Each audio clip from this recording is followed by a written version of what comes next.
First, I want to go back to 2014.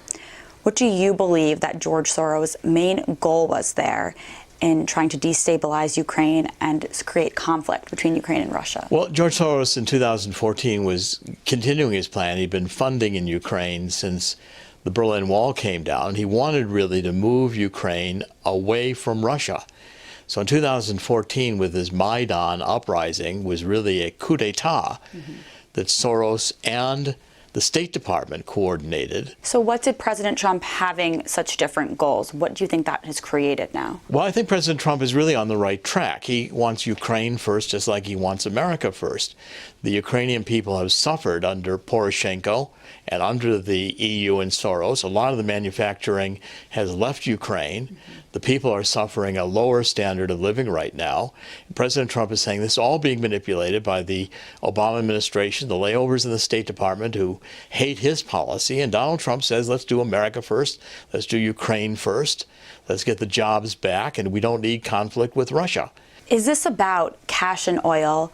Also, do you think that the globalists and the Democrats are still trying to kind of do everything they can to oppose Putin? It is entirely about cash and oil. Soros, Biden's understand that the natural gas resources of Ukraine are very valuable. Yes. And they want to come in and steal them. Natural gas before 2014 was almost free, so cheap in Ukraine, but under the Soros-Biden kind of regime, they sold the natural gas of Ukraine to European resellers who then sold it back to Ukraine at marked up prices. Do you think it's timely to be talking about this history and the corruption right now, as this is kind of Ukraine is kind of the breadbasket to see all the corruption that went on? Well, see, that's a very good question. The Americans, I think, it's hard for us to appreciate foreign history. But when we see what the Democrats are doing in the State Department, just watching one after the other, these State Department people saying, we had an interagency policy.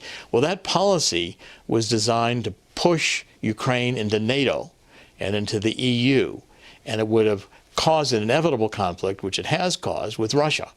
And I think the American people have to understand that Donald Trump is really trying to oppose the globalists, even in Ukraine, yes, and create a world in which we can have economic prosperity. Thank you for bringing this history to light, and I've missed this impeachment inquiry, and I think it's really important. Well, thank you for the opportunity for the interview. I really appreciate it, and I think the American people will understand with a little bit of study, they're going to get the point.